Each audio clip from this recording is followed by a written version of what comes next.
Hello my dear students, क्या हाल हैं। I hope आप सब बढ़िया होंगे। मेरे प्यारे बच्चों, एक बार फिर से स्वागत है आपके अपने YouTube channel Manoj coaching centre में। जैसा कि आप सब जानते हैं कि आपके बोर्ड एग्ज़ाम बेटा फरवरी माह में प्रस्तावित हैं और लगातार आप अपने बोर्ड एग्ज़ाम की तैयारी कर रहे हैं। आपको हम लगातार यूट्यूब पर वीडियो प्रोवाइड करा रहे हैं जिसमें प्रत्येक सब्जेक्ट के मोस्ट इम्पोर्टेंट क्वेश्चन हैं।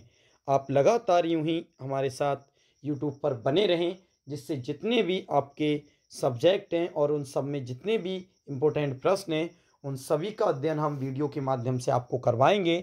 और ये मेरा वादा है कि यदि आप लगातार यूट्यूब पर हमारा साथ बने रहें तो आपके बोर्ड एग्ज़ाम में बहुत अच्छी परसेंटेज आने वाली है, क्योंकि जितने भी इम्पोर्टेंट बेटा प्रश्न हैं, जितने भी इम्पोर्टेंट हैं, वह मैं टोटल यूट्यूब पर सॉल्व करा दूंगा सभी सब्जेक्ट के। तो बस आपसे बस इतना ही है कि आप चैनल को सब्सक्राइब कर दें और जो भी वीडियो आया करे उसे लाइक कर दिया करें और प्रत्येक वीडियो को अच्छी तरह से देखा करें, जिससे कोई भी वीडियो का प्रश्न छूट ना जाए।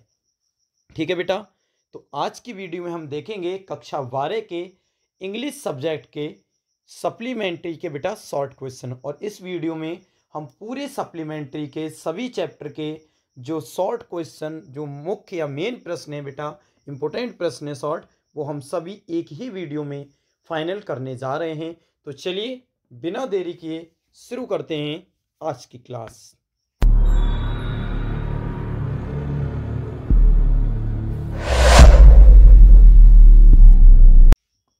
देखिए मेरे प्यारे बच्चों, सबसे पहले पहला प्रश्न है। आपसे एक बात कहना है बेटा, ये जो प्रश्न है ना 7 आप देख रहे हैं, आप प्रश्न के नंबर पे नहीं जाएंगे, आप केवल क्वेश्चन समझेंगे और क्वेश्चन का आंसर अच्छे से समझेंगे। बेटा मैं प्रत्येक प्रश्न की हिंदी बताऊंगा बहुत ही अच्छे से, आपको बस उस हिंदी को अच्छे से समझना है। अगर आपका ट्रांसलेशन अच्छा हुआ तो आप हिंदी समझ के ही उसको इंग्लिश में ट्रांसलेट करके लिख सकते हैं। चलिए देखते हैं बेटा। प्रश्न है पहला, व्हाट डिड सैम। आप इसे पहला ही समझें, ठीक है, नंबर पे नहीं जाएंगे। प्रश्न और आंसर देखें। What did Sam say, what did Sam say in his letter to Charlie. ये देखिए बेटा 2022 और 23 में आया हुआ प्रश्न है। What did Sam say in his letter to Charlie. Charlie ने अपने पत्र में सैम ने क्या, चार्ली से अपने पत्र में सैम ने क्या कहा था नहीं बेटा। अब अगला ये किस प्रकार और आ सकता है। What do you infer from Sam's letter to Charlie in the story the third level. Chapter कौन सा है बेटा, थर्ड लेवल। इसमें सभी चैप्टर के जो इंपॉर्टेंट प्रश्न है शॉर्ट, वो सब मिक्स है बेटा, ठीक है। ये 2023 में आया हुआ प्रश्न है। बस इस वीडियो को आप देख लो, सप्लीमेंट्री के सारे शॉर्ट जो इंपॉर्टेंट है वो हो जाएंगे और बोर्ड एग्जाम में भी आपका कोई भी प्रश्न नहीं बचेगा। तो बेटा इस वाले प्रश्न का अर्थ क्या है। कहानी द थर्ड लेवल में सैम द्वारा चार्ली को लिखे गए पत्र से आप क्या निष्कर्ष निकालते हैं।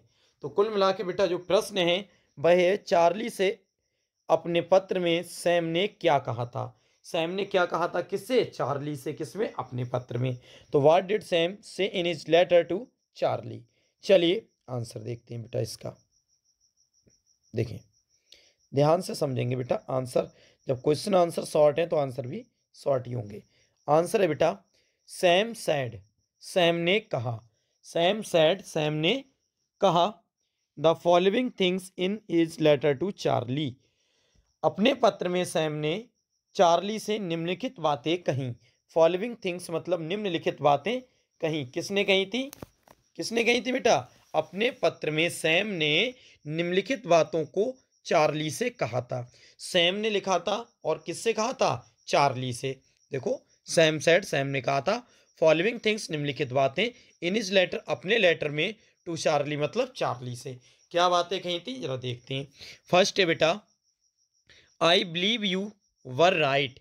आई बिलीव, आई मतलब मुझे, बिलीव मतलब विश्वास है, यू मतलब तुम, वर राइट मतलब यू वर राइट तुम सही थे। मुझे विश्वास है कि तुम सही थे।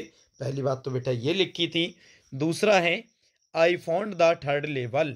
आई माने मुझे या मैंने, फाउंड मतलब खोज लिया है या फिर मुझे मिल गया है, द थर्ड लेवल मतलब तीसरा तल, मुझे तीसरा तल मिल गया है।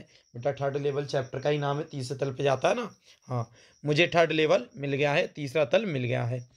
तीसरी बात क्या कही थी बेटा, I have been here for 2 weeks. I माने मैं, हैव बीन हियर यहाँ हूँ, कब से, फॉर 2 ईयर 2 सप्तों से, मैं यहाँ 2 सप्तों से हूँ, है ना। इस पत्र में लिखा गया था मैं 2 सप्तों से हूँ। चौथा क्या है बेटा, the atmosphere of Galsburg, the atmosphere of Galsburg is musical and peaceful.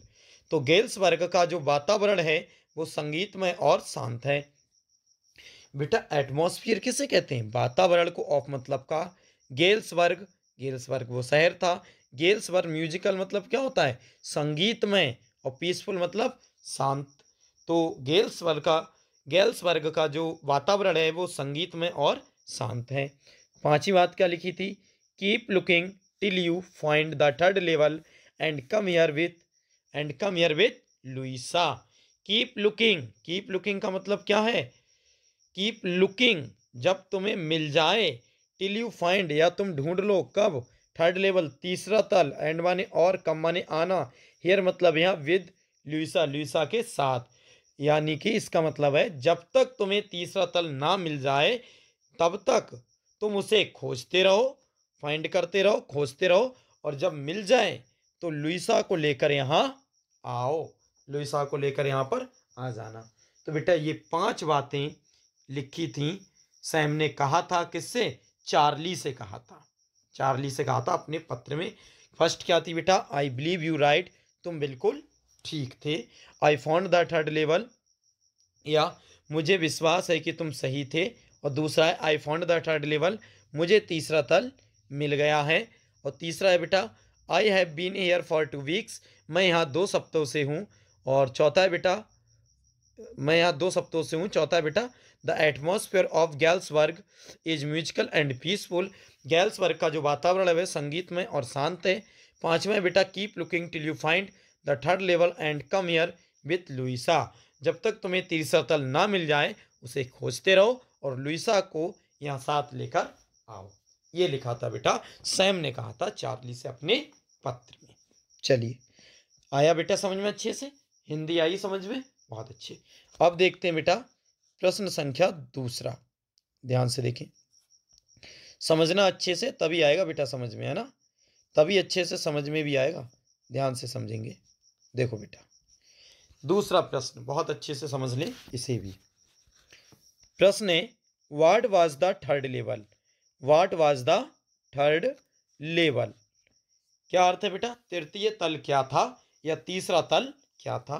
फिर है बेटा वेयर वाज इट सिचुएटेड, वह कहाँ स्थित था। तीसरा तल क्या था, यह कहाँ स्थित था, इट माने यह कहाँ स्थित था। ये देखो बेटा 2022 और 2023 में आया हुआ प्रश्न है। तीसरा तल क्या था, यह कहाँ स्थित था। या तो ऐसे प्रश्न आएगा ओ आर और माने अथवा, अथवा क्या आएगा, Y could Charlie never find the third level again, अर्थात चार्ली तृतीय तल को फिर कभी क्यों नहीं ढूंढ सका। ये 2023 में आया हुआ बेटा प्रश्न है, चार्ली तीसरे तल को फिर क्यों नहीं ढूंढ सका, बताओ। तो आंसर देख लेते हैं अच्छे से बेटा, ठीक है। देखो आंसर है the third level was now here, third level मतलब तीसरा तल, बाज नाउ हियर, नाउ हियर का मतलब क्या होता है, कहीं नहीं था, तीसरा तल कहीं नहीं था, तीसरा तल वाज नाउ मतलब कहीं नहीं था, तीसरा तल कहीं नहीं था। अगले बेटा it was an imagination of Charlie, यह चार्ली की कल्पना थी, यह चार्ली की क्या थी बेटा, कल्पना थी, इमेजिनेशन था, केवल मन में ही उसने बना लिया था, मन में ही एक क्या कर ली थी बेटा, कल्पना कर ली थी, यह केवल चार्ली की क्या थी बेटा, कल्पना थी। बिकॉज मतलब क्योंकि, देयर वर ओनली 2 लीव्स, क्योंकि या क्योंकि क्यों थी बेटा, क्योंकि there were only 2 leave, sorry बेटा 2 लेवल्स, लीव्स नहीं लेवल्स, ध्यान दें, there were only 2 levels at Grand Central Station, Grand, क्योंकि ग्रैंड सेंट्रल स्टेशन में सिर्फ कितने तल थे? 2 ही तल थे बेटा। और अगले है न्यूयॉर्क, यानी क्योंकि ग्रैंड सेंट्रल स्टेशन न्यूयॉर्क में केवल 2 ही तल थे, ओनली 2 लेवल, केवल 2 ही तल थे। तीसरे तल की उसने केवल मन में एक कल्पना बना रखी थी, तीसरा तल था ही नहीं। बट चार्ली, किंतु जो चार्ली था उसने क्या किया? Claimed that it was present, उसने दावा किया था किसके? इसके होने का। लेकिन चार्ली ने इसके होने का क्या किया था? दावा किया था, क्लेम्ड किया था, दावा किया था। ठीक है।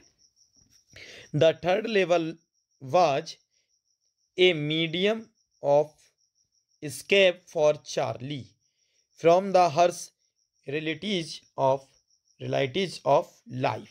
मतलब क्या है बेटा? चार्ली के लिए ये जीवन, देखो, the third level was medium escape for Charlie, Charlie के लिए जीवन की कठिनाई वास्तविकताओं से जो है पलायन करने का माध्यम थी, या रियलिटीज ऑफ लाइफ, वास्तविकता के जीवन से पलायन करने का माध्यम थी। चार्ली के लिए जीवन की कठिन वास्तविकताओं से पलायन करने का माध्यम थी। इसका अर्थ क्या है बेटा? जो थर्ड लेवल था उसके विषय में चार्ली को एक जीवन की कठिन वास्तविकता था, ये कठिन वास्तविकता थी और ये मानना था। ठीक है बेटा, समझ में आया? वह क्यों नहीं ढूंढ सका? सिंपल सी बात, ये ध्यान रखो। चार्ली तीसरा तल क्यों नहीं ढूंढ सका?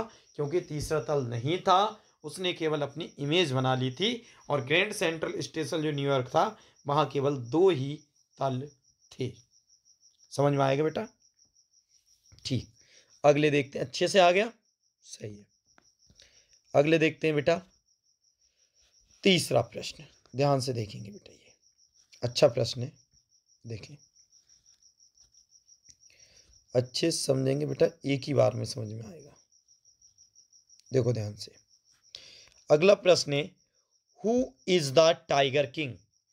Who is the tiger king, अर्थात टाइगर किंग कौन था? Who is the tiger king, tiger king कौन था? अगले देखते हैं बेटा, why does he get that name, अर्थात टाइगर किंग कौन है? था नहीं बेटा, इजमत है। Who is the tiger king, tiger king कौन है? Why does he get that name, उसको वह नाम क्यों मिला? टाइगर किंग कौन है और उसको वह नाम क्यों मिला? तो बेटा देख लेते हैं, या फिर ऐसे आएगा ये प्रश्न, या कैसे आएगा वो भी देख लेते हैं। इसे थोड़ा ऊपर करते हैं जिससे पूरा प्रश्न एक ही बार में अच्छे से समझ में आ सके। या who was the tiger king and how was he named so, अर्थात टाइगर किंग कौन था और उसे यह नाम क्यों दिया गया? ये बेटा 2022 और 23 में आया हुआ प्रश्न है। अब अच्छे से समझेंगे एक एक लाइन। टाइगर किंग वाला तो पढ़ा था ना आपने? ठीक, आंसर क्या है? Sir Jilani Jung Bahadur, sir Jilani Jung Bahadur the Maharaja of Pratibandapuram is the tiger king. Sir Jilani Jung Bahadur the महाराज प्रतिबंधपुरम, अर्थात प्रतिबंधपुरम के राजा थे और जिनका नाम था इज द टाइगर किंग है। अर्थात सर जिलानी जंग बहादुर, सर जिलानी जंग बहादुर प्रतिबंधपुरम के राजा टाइगर किंग हैं, इज द टाइगर किंग। तो प्रतिबंधपुरम के राजा कौन है बेटा? प्रतिबंधपुरम के महाराज of is the tiger king, यानी कि टाइगर किंग हैं। और उनका क्या नाम था? सर जिलानी जंग बहादुर। ठीक है, और वो कहाँ के राजा थे? प्रतिबंधपुरम के राजा हैं या राजा थे, और उनका नाम क्या पड़ा था? Tiger king. अगले देखते हैं, when the Prince was 10 days old. When मतलब जब, द प्रिंस मतलब होता है राजकुमार, 10 days 10 दिन के थे, जब राजकुमार 10 दिन के थे तो 10 दिन के थे तो द एस्ट्रोलॉजर्स प्रेडिक्टेड मतलब भविष्यवाणी, और एस्ट्रोलॉजर्स मतलब होता है ज्योतिषियों ने। तब ज्योतिषियों ने भविष्यवाणी की थी कि that he would be killed, कि that he would be killed by, क्या भविष्यवाणी की थी? कि उसकी मृत्यु या वह मारा जाएगा बाय द टाइगर, टाइगर के द्वारा, कि वह टाइगर के द्वारा मारा जाएगा या उनकी जो मृत्यु है वो टाइगर के द्वारा होगी। ठीक है, एक एक लाइन समझा, हर तरह से समझा दे रहा हूँ। That he would be killed by the tiger, की वह एक टाइगर के द्वारा मारे जाएंगे, कुछ भी मारा जाएगा या मृत्यु होगी। Then the prince uttered, then मतलब तब, देन मतलब तब, प्रिंस मतलब होते हैं युवराज या फिर राजकुमार। अटर्ड का अर्थ होता है बेटा बुदबुदाना, अटर्ड का अर्थ क्या होता है बुदबुदाना। देन द प्रिंस अटर्ड, तब राजकुमार बुदबुदाया या बुदबुदाए। तो क्या बुदबुदाए, लेट टाइगर्स बीवियर, बेटा इसका अर्थ होता है लेट टाइगर्स बीवियर, कि बाघों को सावधान हो जाना चाहिए। बताओ, 10 दिन का बच्चा कह रहा है कि बाघों को, टाइगर को सावधान हो जाना चाहिए। भाई ज्योतिषियों ने कहा था कि इस राजकुमार की मृत्यु एक चीता, वो सॉरी बेटा टाइगर या बाघों के द्वारा होगी। ये कहा था ज्योतिषियों ने, 10 दिन का राजकुमार था, तब की बात हो रही है। वही लड़का जिसका नाम था टाइगर किंग, और वो बुदबुदाने लगा ये बात सुनकर, वो क्या कह रहा है कि तब तो टाइगर को सावधान हो जाना चाहिए। वो कह रहे हैं ये खुद मारा जाएगा टाइगरों से, और वो बच्चा क्या कह रहा है, तब तो टाइगरों को सावधान होना चाहिए कि मैं ही मार दूंगा उससे पहले। बताओ भाई, लेट टाइगर्स बिहेवियर, तब तो बाघों को क्या हो जाना चाहिए, सावधान हो जाना चाहिए, बाघों को सावधान हो जाना चाहिए। अगले देखते हैं, ही डिसाइडेड, उसने निर्णय लिया, टू किल, मारने का, 100 टाइगर्स, उसने 100 बाघों को मारने का निर्णय किया। सो मतलब इसलिए, he got the name of Tiger king, इसीलिए उसका नाम टाइगर किंग रखा गया, या इसीलिए उसका नाम टाइगर किंग हो गया। बताओ बेटा, समझ में आया ना, टाइगर किंग तो बहुत अच्छे से चैप्टर पढ़ाया गया ना। ठीक, चलिए अब बढ़ते हैं अगले, एक एक लाइन ढंग से सीखना बेटा, बहुत आराम से पढ़ा रहा हूं, कहीं की जल्दबाजी नहीं हो रही है, बिल्कुल आराम से करा रहा हूं, एक एक प्रश्न, आंसर भी ध्यान देना। अगला प्रश्न समझते हैं, ध्यान से समझें। What did the astrologers tell about the death of Tiger King, 2022 में आया है। क्या मतलब है बेटा इसका, कि टाइगर किंग की मृत्यु के बारे में ज्योतिषी ने क्या बताया। अगला देखते हैं, और का मतलब या बेटा कोई सा भी प्रश्न है इनमें से लिखना, एक ही आंसर है अगर और लगाए तो। What did the astrologers predict about the tiger Kings death, ये बेटा देखो 2022 और 23 में आया है, और क्या मतलब है, ज्योतिषी ने टाइगर किंग की मृत्यु के विषय में क्या भविष्यवाणी की। अगला देखते हैं, चलिए अगले करते हैं इसे थोड़ा और, कई प्रश्न है बेटा और सभी का आंसर एक ही होगा। देखो, what was the forecast made by the chief astrologers regarding the tiger King, ये 2023 में आया है। क्या अर्थ है बेटा, टाइगर किंग के विषय में प्रधान ज्योतिषी द्वारा क्या भविष्यवाणी की गई थी, या ये आ जाए। अगला है बेटा, what was the role of the astrologers in the story the tiger King, ये बेटा 2023 में आया है, यानी कहानी टाइगर किंग में ज्योतिषी की क्या भूमिका थी, या तो ये आ जाए। अगले देखते हैं बेटा, बहुत और करके कोई सा भी आ जाए, आंसर आपको वही लिखना है, ठीक है। अगला प्रश्न क्या है, देखो ध्यान से। What prediction was made at the tigers king birth, ये 2023 में आया था। क्या अर्थ है बेटा इसका, टाइगर किंग के जन्म पर क्या भविष्यवाणी की गई। तो ये जितने भी प्रश्न है कोई सा भी आ जाए, इसका आंसर सिर्फ और सिर्फ एक है, वो क्या है देख लेते हैं बेटा। एक लाइन का आंसर है, नंबर आपके पूरे मिलने वाले हैं और पूरे मिलेंगे। क्या है देखो, व्हेन द प्रिंस, जब राजकुमार, प्रिंस मतलब युवराज कर दो या राजकुमार कर दो, जब राजकुमार वाज 10 days ओल्ड, 10 दिन का था, जब राजकुमार, व्हेन द प्रिंस, जब राजकुमार वाज 10 days ओल्ड, 10 दिन का था, द एस्ट्रोलॉजर्स, तब ज्योतिषियों ने प्रेडिक्टेड, भविष्यवाणी की थी कि ही वुड बी किल्ड, वह मार दिया जाएगा, बाय द टाइगर, बाघ के द्वारा, वह बाघ के द्वारा मार दिया जाएगा। सब में यही तो पूछा था ना कि ज्योतिषी ने क्या भविष्यवाणी की थी, क्या की थी, क्या की थी। वह ये, when the Prince was 10 days old, जब राजकुमार 10 वर्ष का था, ये सॉरी 10 डे है बेटा, ओल्ड 10 डे, जब राजकुमार 10 दिन का था, द एस्ट्रोलॉजर्स प्रेडिक्टेड, प्रेडिक्टेड मतलब होता है भविष्यवाणी करना। ज्योतिषियों ने भविष्यवाणी की थी कि ही would be killed by the tiger, वह बाघ के द्वारा मार दिया जाएगा। ठीक है, चलिए आगे बढ़ते हैं बेटा, ध्यान से देखते हैं अगला प्रश्न। देखो बेटा प्रश्न अच्छे हैं और बहुत छोटे हैं, आराम से याद होंगे, बच तो सकता ही नहीं है ये समझ लो, है ना। देखते हैं क्या है। व्हाट डिड द महाराजा वो, व्हाट डिड द महाराजा वो, क्या अर्थ है बेटा, महाराज ने क्या प्रतिज्ञा की, महाराज ने क्या प्रतिज्ञा की, या कैसे आएगा ये, व्हाट वाज द वो ऑफ द महाराज, वही ये बात बेटा, महाराजा की क्या प्रतिज्ञा थी, घुमा दिया। ये 2023 में आया हुआ प्रश्न है, क्या प्रतिज्ञा थी बता चुका हूं वैसे मैं, चलो फिर समझा देता हूं आंसर में। The Maharaja would that he would attend to all other matters only after killing the 100th tiger। The Maharaja वो मतलब महाराज ने प्रतिज्ञा की कि that he would attend मतलब क्या होता है, अटेंड करना, ऑल अदर मैटर, मैटर मतलब यहाँ कार्य, कि वो और अदर कार्यों में तभी संलग्न होंगे जब आफ्टर किलिंग द 100 टाइगर, जब वे 100वें बाघ को मार देंगे। अर्थात महाराज ने प्रतिज्ञा की कि 100वें बाघ को मारने के पश्चात ही, आफ्टर ही, बाद ही वह किसी अन्य काम को करेंगे या अन्य काम में जाएंगे। ये प्रतिज्ञा की थी कि जब तक मैं 100 बाघ नहीं मार लेता तब तक कोई दूसरा काम नहीं करूंगा।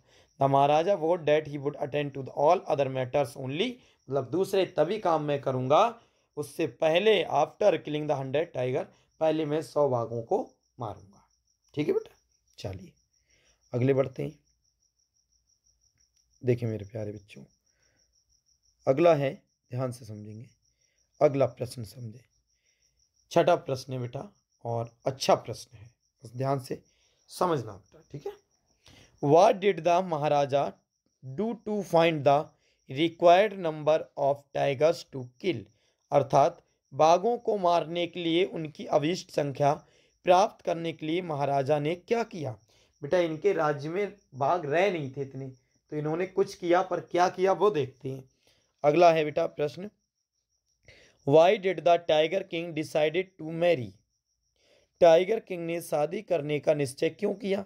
बेटा बहुत मोस्ट इंपॉर्टेंट है, सभी वही करा रहा हूं जो इंपॉर्टेंट है। टाइगर किंग ने शादी करने का निश्चय क्यों किया, 2023 में आया प्रश्न, तो चलिए देख लेते हैं भैया, टाइगर किंग की शादी भी कराओ, सब बाराती बन के जाओ।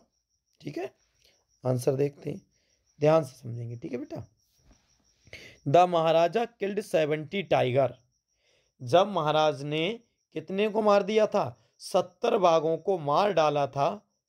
फिर विद इन 10 ईयर्स, 10 सालों में, 10 वर्षों में, 10 सालों में महाराज ने मार दिए थे 70 टाइगर, लगभग 70 टाइगर, या महाराज ने 10 वर्षों में के दौरान, या 10 वर्षों में महाराज ने 70 बाघों को मार डाला। देन मतलब तब, या इसके बाद कह सकते हो या तब कह सकते हो, बात तो एक ही है ना। ही मैरिड, ही मतलब उसके बाद उन्होंने, मैरिड मतलब क्या है, विवाह, एक girl from state which had a large number of tiger. देख रहे हो भाई, इनने ये दहेज ले लिया था और तुम और कोई सा दहेज लेते हो।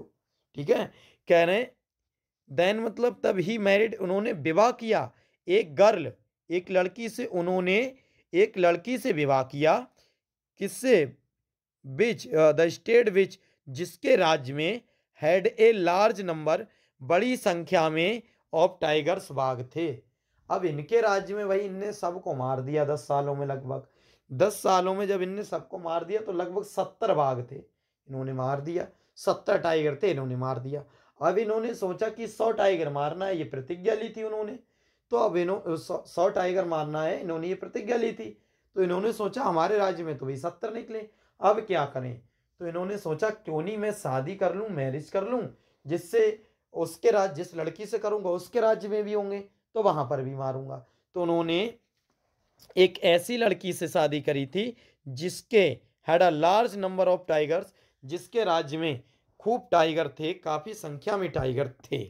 द महाराज किल्ड 5 और 6 टाइगर ईच टाइम, जो महाराज थे या महाराज, जब भी महाराज अपने मतलब ध्यान से पहले पूरा पढ़ते हैं तब ज़्यादा समझ में आएगा। देखो बेटा, the Maharaja killed 5 or 6 tiger each time he visited his father in law.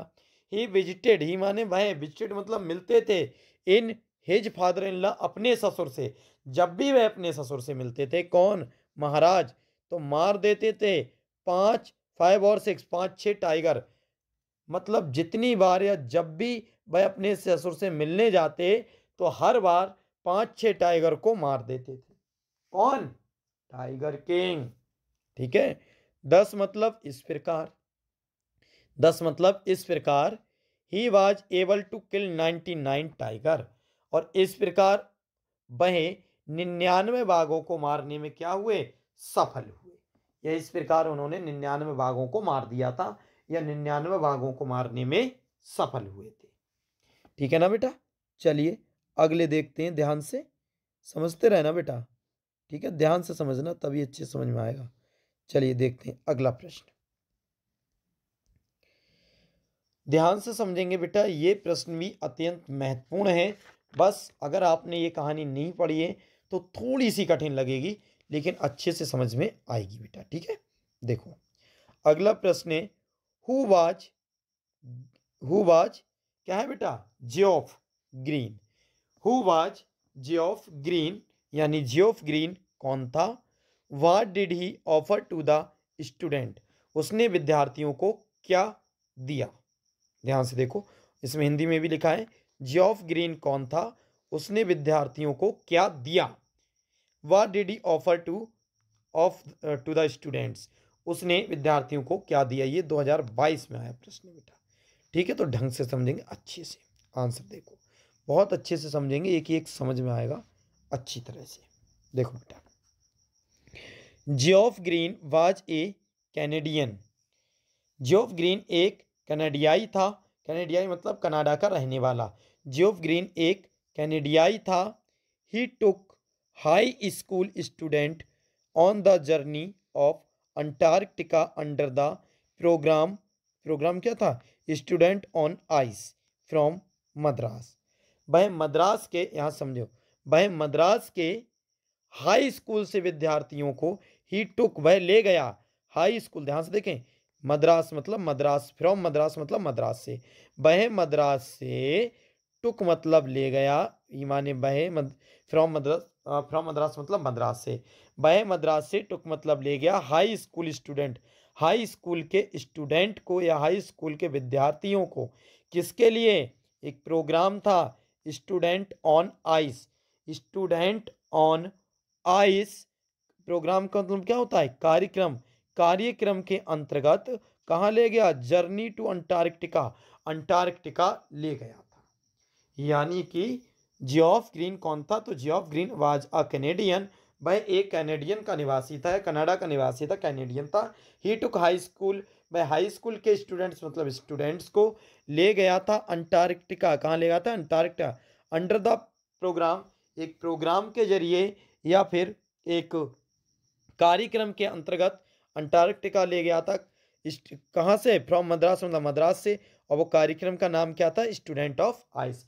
यानी वह क्या कहते हैं बेटा, मद्रास से कक्षा 10 के वालों या हाई स्कूल के बच्चों को अंटार्कटिका ले गया था, एक कार्यक्रम के अंतर्गत अंटार्कटिका ले गया था। उस कार्यक्रम का नाम क्या था, students on ice. They could visual, समझ में आ रहा है ना बेटा, ठीक है।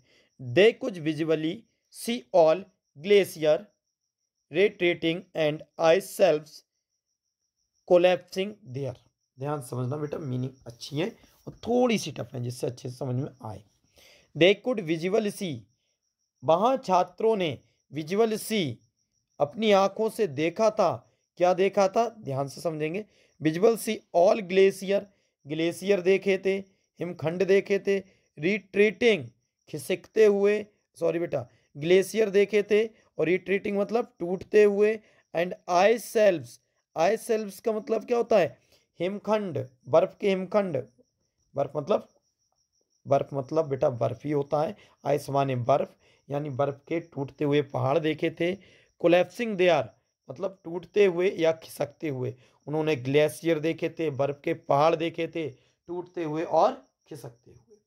तो बड़ा सिंपल सी बात है। जियोफ ग्रीन क्या था? एक कनाडा का निवासी था, इसलिए उसे हमने कैनेडियन यहाँ पर कहा है।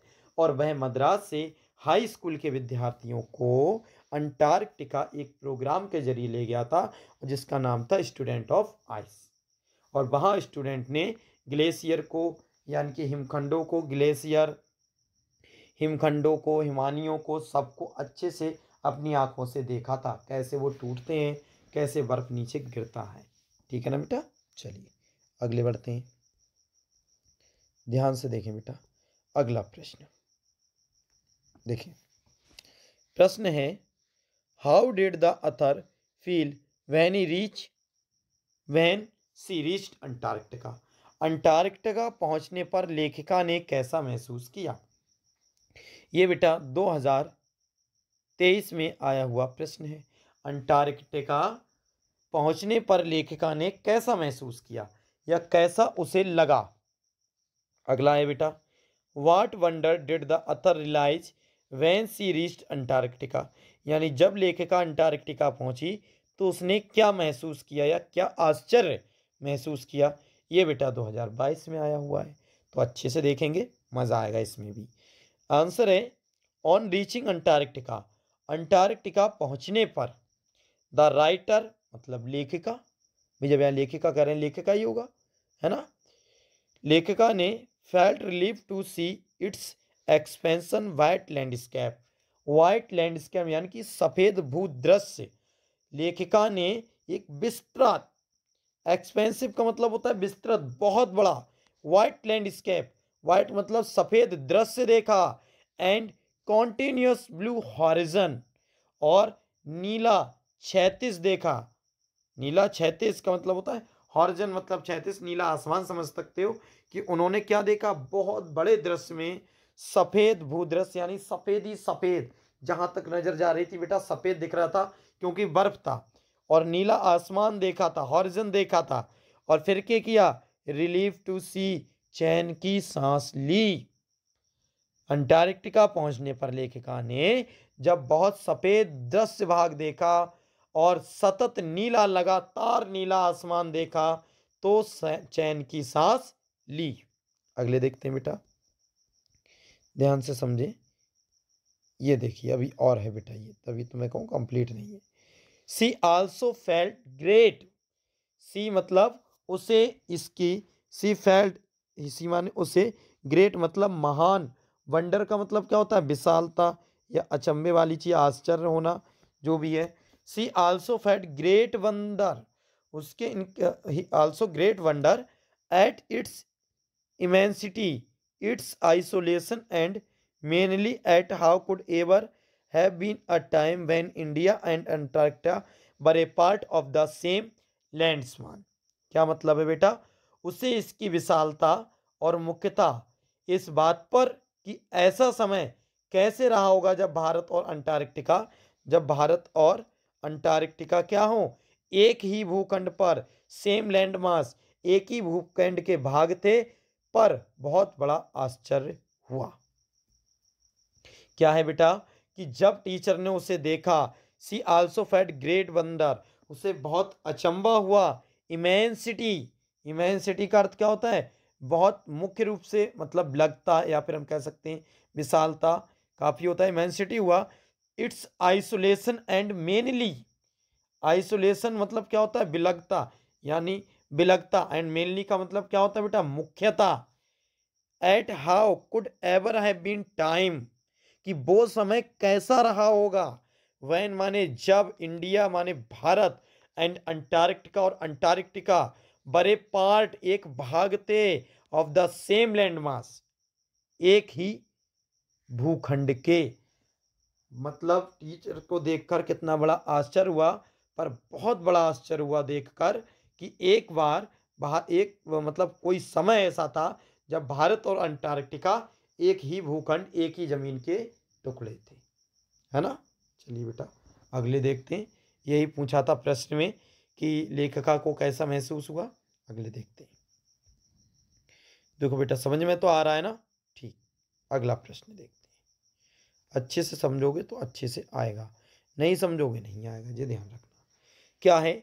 Why is the Antarctica is the ideal, अगला प्रश्न बेटा, why is the Antarctica the ideal place to study that small change in the environment can have far reaching effects. अर्थात अंटार्कटिका ऐसा आदर्श स्थान क्यों है जहां हम अध्ययन कर सकते हैं कि पर्यावरण में छोटे परिवर्तन दूरगामी प्रभाव दिखा सकते हैं। और किस प्रकार आ सकता है बेटा? How is the Antarctica the perfect place to study environmental change, ये 2023 में आया है। पर्यावरणीय परिवर्तनों के अध्ययन के लिए अंटार्कटिका एक उत्तम स्थान कैसे है? पर्यावरणीय परिवर्तनों के अध्ययन के लिए अंटार्कटिका एक उत्तम स्थान कैसे है, ये पूछा है बेटा। तो चलो इसका भी जवाब जान लेते हैं अच्छे से। देखो बेटा, ध्यान से समझेंगे, इसको भी अच्छे से समझ में आ जाएगा आपको, बहुत अच्छे से आ जाएगा। आंसर है अंटार्कटिका जो है, because of her simple ecosystem and lack of biodiversity. मतलब कि अंटार्कटिका की पारिस्थितिकी प्रणाली सरल है और जैव विविधता बिल्कुल नहीं है। देखो, because of her simple ecosystem, ecosystem का मतलब क्या होता है? पारिस्थितिकी तंत्र, एंड लैक बायोडाइवर्सिटी, और बायोडाइवर्सिटी किसे कहते हैं बेटा? जैव विविधता। It is the ideal place to study and same changes, the ideal place to study that same changes in environmental can have far reaching effect. अर्थात अतः यह स्थल अध्ययन के लिए आदर्श है। इट्स आइडल मतलब आदर्श, it is the ideal place, ये आदर्श स्थान है। स्टडी मतलब पढ़ाई करने के लिए, that small changes, small changes का मतलब क्या होता है? छोटे परिवर्तन, कि छोटे छोटे बदलाव कैसे होते हैं, छोटे परिवर्तन कैसे होते हैं इन इन्वायरमेंटल, पर्यावरण में, पर्यावरण में छोटे इन्वायरमेंटल या चेंजेस कैसे होते हैं, can have far reaching effects, हम दूरगामी प्रभाव दिखा सकते हैं। यहाँ पर हम दूरगामी प्रभाव दिखा सकते हैं क्योंकि यहाँ पर सिंपल इकोसिस्टम है, बायोडाइवर्सिटी है। बायोडाइवर्सिटी कैसी है बेटा? यानी जैव विविधता बिल्कुल नहीं है। और ये एक अध्ययन के लिए, बहुत ही स्टडी के लिए बहुत अच्छा स्थान है क्योंकि यहाँ पर स्मॉल चेंजेस इन्वायरमेंटल, वातावरण में, पर्यावरण में होने वाले छोटे से छोटे बदलाव भी दिखाए जा सकते हैं। रीचिंग इफेक्ट डालते हैं और इससे हम प्रभाव, इस होते हुए प्रभाव को स्टूडेंट्स के लिए दिखा सकते हैं। समझ में आ रहा है ना बेटा? चलिए नेक्स्ट बढ़ते हैं, अगले देखते हैं बेटा। अच्छे से समझना, ये भी प्रश्न काफ़ी अच्छा प्रश्न है बेटा, ध्यान से समझना, ये भी अच्छे से आ जाएगा। चलिए थोड़ा सही कर लेते हैं नीचे के लिए जिससे अच्छे से दिखाई देगा प्रश्न। देखो बेटा, अब ठीक है। देखो, तो अगला प्रश्न है मेरे प्यारे बच्चों, ध्यान से समझेंगे। क्या है? How did Sadao to meet his future wife Hana, and why did he not marry her in America? How did Sadao happen to meet his future wife Hannah, and why did he not marry her in America? अर्थात सदाव को अपनी भावी पत्नी, भावी मतलब होता है होने वाली, कोई नहीं है, भावी मतलब होने वाली, सदाव को अपनी भावी पत्नी हैना को मिलने का सुयोग कैसे हुआ और उसने उससे अमेरिका में विवाह क्यों नहीं किया? ठीक है, या कैसे आ सकता है बेटा? ऐसे आ सकता है, हु वाज हैना, हैना कौन थी? Why did she meet Sadao, वह सदाव से कैसे मिली? हैना कौन थी और वह सदाव से कैसे मिली? और ये बेटा 2022 और 23 में आया हुआ प्रश्न है। अच्छे से समझोगे समझ में आएगा। ठीक है, चलिए देखते हैं। आंसर है, Sadao happened to meet his future wife Hana at professor Harley's house in America. ठीक है, यानी अपनी होने वाली पत्नी, भावी पत्नी कह लें, अपनी होने वाली पत्नी कह सकते हैं। फ्यूचर वाइफ यानी अपनी होने वाली पत्नी से सदाव की मुलाकात, यानी मीट मतलब मिला, या सदाव मिला, या सदाव की जो मुलाकात है वो प्रोफेसर के हॉर्ली के घर हाउस इन अमेरिका, अमेरिका में हुई थी।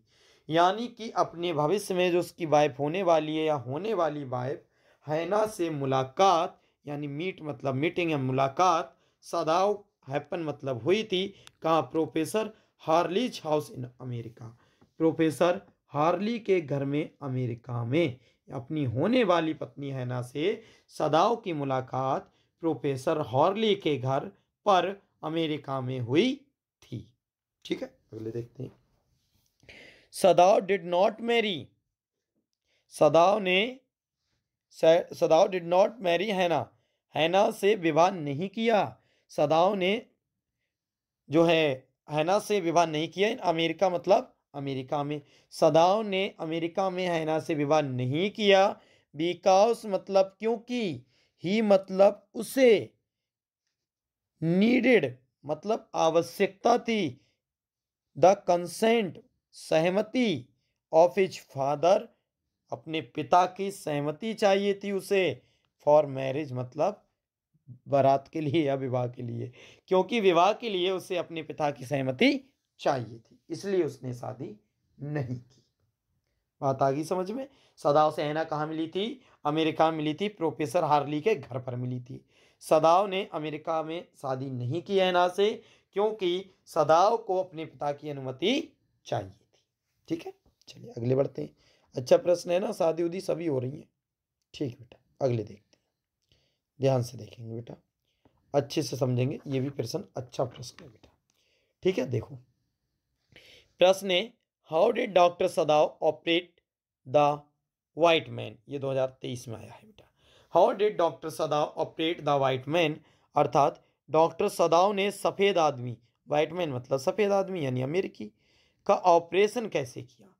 डॉक्टर सदाव ने अमेरिकी का ऑपरेशन कैसे किया, तो जरा ध्यान से समझेंगे। अच्छा प्रश्न है। हैना dipped a small clean towel into the steaming hot water and washed the face of the white man. हैना dipped, हैना ने गर्म पानी, देखो ध्यान से देखें, dipped ए स्मॉल क्लीन टॉवल यानी एक छोटी साफ तौलिया, into the steaming hot water गर्म पानी में एक छोटी तौलिया को डिबोया, यानी कि डुबोया। डिप्ट मतलब होता है बेटा डुबोया। हैना ने एक स्मॉल क्लीन मतलब एक छोटी साफ, टॉवल मतलब तौलिया को स्ट्रीमिंग हॉट वाटर हल्के गर्म पानी में या साफ गर्म पानी में क्या किया? डुबोया। And wash the face, wash मतलब और धुला, वॉश मतलब क्या होता है बेटा? वॉश मतलब और धोया, फेस धोया, of the white man America का, और उसका चेहरा धोया। हैना ने गर्म पानी में एक छोटा साफ तौलिया डुबोया और उसका चेहरा धोया। अगले देखते हैं। Doctor सदाव asked her, doctor Sadao ने आस्क्ड हर उससे पूछा, किन से? हर लगाए बेटा, हैना से। डॉक्टर सदाव ने हैना से पूछा, क्या पूछा? कि to give the anaesthetic if needed. Anaesthetic जो होती है वो एक ऐसी दवा होती है जिससे बेहोश किया जा सकता है। ठीक है बेटा, इफ नीडेड यदि जरूरत पड़े, यानी डॉक्टर सदाव ने हैना से जरूरत पड़ने पर उसे एनेस्थेटिक यानी बेहोश करने की दवा देने को कह दिया था, है ना, गिव मतलब देने को। तो डॉक्टर सदाव आस्क्ड हर, आस्क्ड मतलब कहा या पूछा या कह दिया उससे, टू गिव दे देना, द क्या दे देना? एनेस्थेटिक दे देना, इफ नीडेड यदि जरूरत पड़े, यदि जरूरत पड़े तो इसे एनेस्थेटिक की दवा दे देना, एक बेहोश करने की दवा होती है। ठीक है बेटा, अगले देखते हैं। With the help of surgery, with the help of surgery instruments from his emergency bag, emergency bag से क्या चीज लाना है बेटा? इमरजेंसी बैग से सर्जरी इंस्ट्रूमेंट मतलब ऑपरेशन करने वाले औजार, ऑपरेशन करने वाले औजारों से, सर्जरी इंस्ट्रूमेंट मतलब होता है ऑपरेशन करने वाले औजारों से, फ्रॉम मतलब से, हिज इमरजेंसी बैग जो अपने बैग से लाया था, यानी आपातकालीन बैग, इमरजेंसी बैग। आपातकालीन बैग क्या होता है? जरूरत पड़ने पर जो काम आ जाए। तो आप इमरजेंसी बैग यानी आपातकालीन बैग से सर्जरी इंस्ट्रूमेंट ऑपरेशन करने वाले औजारों की, ऑफ हेल्प उनकी सहायता से, विद द हेल्प उनकी सहायता से, सदाव मेड ए सदाव ने लगाया बनाया, क्लीन मतलब साफ, प्रेसियस इंसिसेंस, प्रेसियस इंसिसेंस का प्रेसियस मतलब क्लीन मतलब साफ, और प्रेसियस मतलब होता है सटीक, और इंसिसेंस मतलब होता है चीरा, यानी साफ सटीक चीरा लगाया। यानी आपातकालीन बैग से ऑपरेशन करने वाले औजारों से सदाव ने एक साफ, क्लीन मतलब साफ और सटीक चीरा लगाया। द बुलेट बाज आउट, गोली, बाज आउट मतलब बाहर आ गई, बॉन्ड मतलब घाव से, गोली घाव से निकाली जा चुकी थी। एंड द डॉक्टर सेड, और डॉक्टर ने कहा, द मैन वुड लिव, आदमी जीवित रहेगा, आदमी जीवित है, आदमी जीवित रहेगा। तो इस प्रकार सदाव ने और हैना ने उस आदमी की या अमेरिकी की क्या करा था, इलाज किया था। हैना ने क्या काम किया था, मोटा मोटा समझ लेते हैं, एक साफ तौलिए को गर्म पानी में भिगो को उसका चेहरे को साफ किया था। और डॉक्टर ने कहा था कि हैना अगर ज़रूरत पड़े, डॉक्टर कौन, सदाव, उसने कहा था अगर हैना ज़रूरत पड़े तो इसे क्या दे देना है बेटा, बेहोश करने वाली दवा, जिसका नाम था एनेस्थेटिक। ठीक है, और उसने फिर आपातकालीन बैग अपना मंगाया था, उसमें से क्या निकाला था, सर्जरी इंस्ट्रूमेंट, क्या निकाला था, सर्जरी इंस्ट्रूमेंट, और उसी की सहायता से उसने एक साफ और सटीक एक क्या लगा दिया था बेटा, चीरा लगा दिया था। ठीक है, और फिर गोली के उससे निकाल दी थी, गोली घाव से निकाली जा चुकी थी, और डॉक्टर ने कहा कि आदमी कैसा रहेगा, मैं लिव मतलब जीवित रहेगा। चलिए पढ़ते हैं बेटा नेक्स्ट प्रश्न की तरफ, ध्यान से देखेंगे, अच्छे समझ में ये भी आएगा। देखो बेटा, नवा प्रश्न है और इसे भी अच्छे से समझेंगे। What did doctor Sadao do to get rid of the man, यानी what did doctor Sadao do to get rid of the man, doctor Sadao ने उस आदमी से छुटकारा पाने के लिए क्या किया, डॉक्टर सदाव ने उस आदमी से छुटकारा पाने के लिए क्या किया, या what did doctor Sadao to do ensure the safe exit of the American soldier, 2023 में आए, अमेरिकी सैनिक की सुरक्षित निकास को सुनिश्चित करने के लिए डॉक्टर सदाव ने क्या किया। यानी डॉक्टर सदाव ने उस आदमी से छुटकारा पाने के लिए क्या, किससे, जिसका इलाज किया था, या अमेरिकी सैनिक की सुरक्षित निकास को सुनिश्चित करने के लिए डॉक्टर सदाव ने क्या किया। तो इसका आंसर समझते हैं, अच्छे से पल्ले पढ़ने वाला है, थोड़ा ऊपर कर लेते हैं, आंसर अच्छे से देखें। देखें, डॉक्टर सदाव आस्ट, डॉक्टर सदाव ने द मैन उस आदमी से कहा, या डॉक्टर सदाव ने उस आदमी से क्या कहा था कि to reach nearby island, कि तुम पहुंच जाओ कहाँ पर, द्वीप पर, इन हिज बोट, उसकी नाव से, which was filled with food, which was filled with food, water and to quilt in order to escape, and he should catch a Korean boat from there। क्या है बेटा, ध्यान से समझेंगे कि doctor सदाव asked the man, doctor Sadao ने किससे कहा था, मैन से कहा था, यानी आदमी से कहा था, क्या कहा था, to reach the nearby island, पास के ही आइलैंड पे तुम पहुंच जाओ, इन इज बोट, अपनी बोट से, विच वाज फील्ड, और बोट को, जिसको, यानी बोट को, विच यहाँ बोट है, बोट से पहुंच जाओ पास के आइलैंड पर, द्वीप पर, बीच माने जिसे, बाज फील्ड भर दिया गया है, विथ फूड मतलब भोजन से, वाटर मतलब पानी से, एंड टू क्विट, और क्विट मतलब क्या होता है, रजाइयाँ, और 2 रजाइयाँ भी उसमें रख दी गई हैं, in order to escape and should catch a Korean boat, और वहाँ पहुँचकर वहाँ से कोरियन नाव पकड़ लेना, Korean boat catch, catch a Korean boat, और वहाँ से कोरियन बोट पकड़ लेना, फ्रॉम देयर, वहाँ से, यानी कि तुम यहाँ से पास के ही द्वीप पर पहुँच जाओ, और उसकी नाव से, उसने नाव दे दी, नाव से पहुँच जाओ पास के द्वीप पर,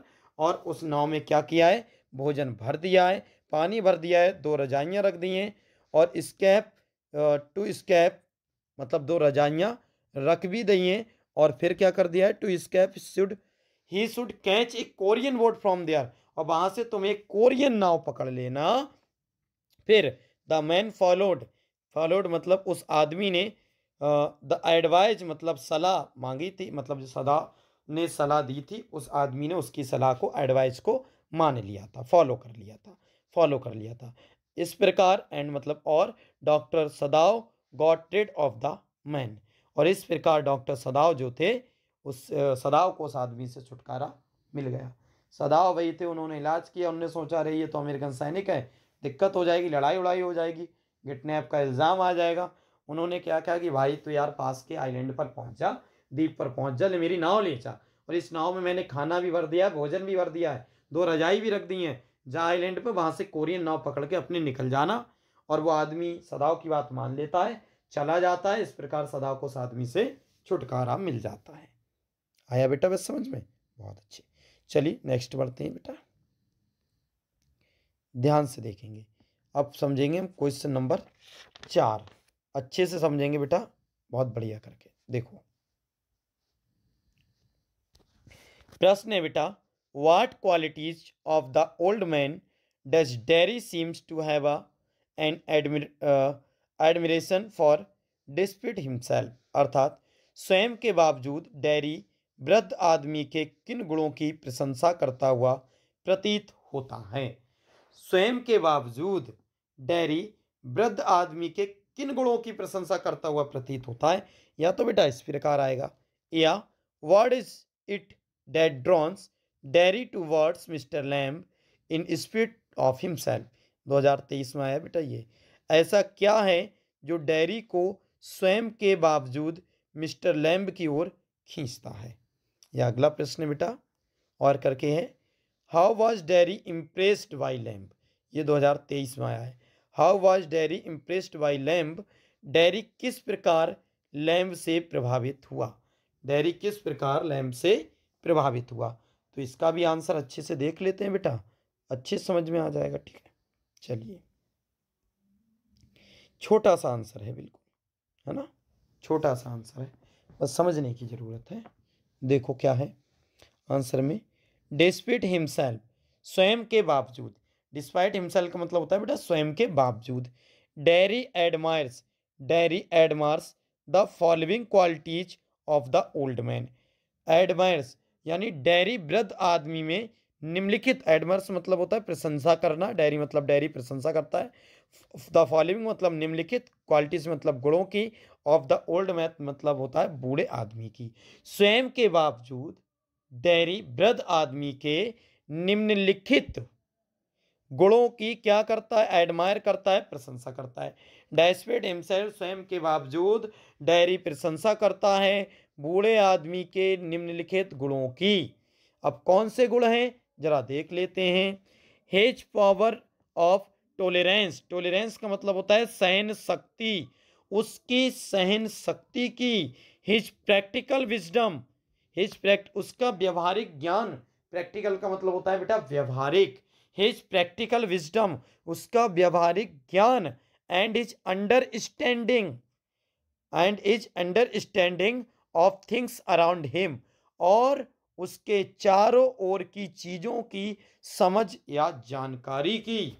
एंड हिज अंडरस्टैंडिंग मतलब होता है बेटा समझ, ऑफ थिंग्स मतलब वस्तुओं की या चारों ओर की वस्तुओं की, अराउंड हिम मतलब चारों ओर की, और उसके चारों ओर की वस्तुओं की जानकारी कि वह क्या करता है बेटा, क्या करता है बेटा, प्रशंसा करता है ना। तो डायरी उसके किस किस की बेटा, सहनशीलता की, व्यावहारिक ज्ञान की, और चारों ओर की चीजों की जानकारी की प्रशंसा करता है। आ रहा है बेटा समझ में? नहीं ये बताओ, आ रहा है तो वीडियो को पॉज करो, जल्दी से लाइक कर दो। ठीक है, चलिए अगले बढ़ते हैं। कर दिया, बहुत अच्छे। चलिए अगले बढ़ते हैं बेटा, देखो ध्यान से समझेंगे। अब ये बेटा प्रश्न संख्या 2, ध्यान से समझेंगे, ये भी बहुत अच्छा प्रश्न है बेटा, बहुत बढ़िया प्रश्न है। देखिए क्या है, व्हाट डिड जिटकला सा, what did Zitkala Sa notice when they were walking in single line to the dining hall. ध्यान से समझो बेटा, क्या कह रहे हैं, what did Zitkala Sa notice when they were walking in single line to the dining hall, अर्थात Zitkala ने क्या देखा जब वे डाइनिंग हॉल में एक पंक्ति में जा रही थी। डाइनिंग पढ़ लो या डाइनिंग, डाइनिंग है बेटा, लिखिए डाइनिंग हॉल। जिटकला ने क्या देखा जब वे डाइनिंग हॉल में एक पंक्ति में जा रही थी? तो जरा ध्यान से देख लें, क्या देखा था बेटा? आंसर है बेटा, आंसर देखें, when the girls were walking in single line, जब लड़कियां एक किसमें, सिंगल लाइन में, जब लड़कियां लाइन में होकर चल रही थी। When the girls were walking, जब लड़कियां चल रही थी, ये सिंगल लाइन, एक ही लाइन में, जब लड़कियां एक सिंगल लाइन में होकर चल रही थी, तो जिटकला नोटिस, जिटकला ने नोटिस किया या जिटकला ने देखा कि द गर्ल्स इन, लड़कियों ने स्टिफ शूज, स्टिफ का मतलब क्या होता है बेटा? सख्त, लड़कियों ने सख्त जूते पहने हैं। स्टिक का अर्थ होता है बेटा सख्त, लड़कियों ने सख्त जूते पहने हैं। एंड क्लोजली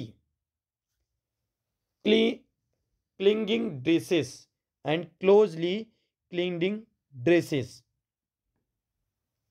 एंड मतलब और क्लोजली पहनी है। क्लिंजिन क्या होता है बेटा बताओ? इसका अर्थ होता है विंची, विंची मतलब भद्दी, है ना, और ड्रेसेस मतलब ड्रेस पहनी है। तो चिटकला ने क्या नोटिस किया था? चिटकला ने नोटिस किया था कि लड़कियों के सख्त जूते पहने थे, लड़कियों ने सख्त जूते पहने थे और भिंची हुई पोशाकें पहन रखी थी, भिंची हुई पोशाकें पहन रखी थी। बताओ समझ में आया? जिटकला ने कब देखा? जब डाइनिंग टेबल पे एक पंक्ति में जा रही थी। तो जब लड़कियां डाइनिंग टेबल पे एक पंक्ति में जा रही थी, जो जिटकला ने नोटिस क्या किया था कि लड़कियां एकदम सख्त जूते पहनी और भिंची हुई यानी कि खिंची हुई या अजीब सी पोशाकें पहनी। चलिए नेक्स्ट देखते हैं बेटा। तो बेटा इतने ही थे हमारी इंपॉर्टेंट जो थे मेरे प्यारे बच्चों, इतने ही थे। तो ये थे हमारे सप्लीमेंट्री के कुछ महत्वपूर्ण प्रश्न जो कि बहुत मोस्ट इम्पोर्टेंट थे। और बेटा मैंने अपने हिसाब से जितने भी सप्लीमेंट्री में इम्पोर्टेंट प्रश्न थे कक्षा 12 की, वो सभी प्रश्न इस वीडियो में आपको करा दिए गए हैं। और ईश्वर ने चाहा तो इसी वीडियो में से सप्लीमेंट्री के प्रश्न आपको आसानी से मिल जाएंगे। इन सभी प्रश्नों को आप अच्छे से याद कर लें जिससे कोई भी प्रश्न बोर्ड एग्जाम में ना बचे। अगर बेटा वीडियो पसंद आई हो तो इसे लाइक करें, चैनल को सब्सक्राइब करें, कमेंट्स करके बताएं कि आपको इसमें क्या समझ में नहीं आया, और अपने दोस्तों को, रिश्तेदारों को शेयर अवश्य कर दें। और आपका जो परिवार है Manoj coaching centre YouTube channel, उस पर ज़्यादा से ज़्यादा लोगों को जोड़ें। ये आपकी जिम्मेदारी है बेटा इस पर जोड़ने की। हम जब इतनी मेहनत कर रहे हैं तो आपके लिए ही कर रहे हैं, तो इसमें सबका भला हो। ठीक है बेटा? चलिए मेरे प्यारे बच्चों, अगर बात आपको समझ में आ गई होगी तो आप ये सब कर ही देंगे। मिलते हैं किसी नेक्स्ट वीडियो में, तब तक के लिए थैंक्स फॉर वॉचिंग। जय हिंद, जय भारत।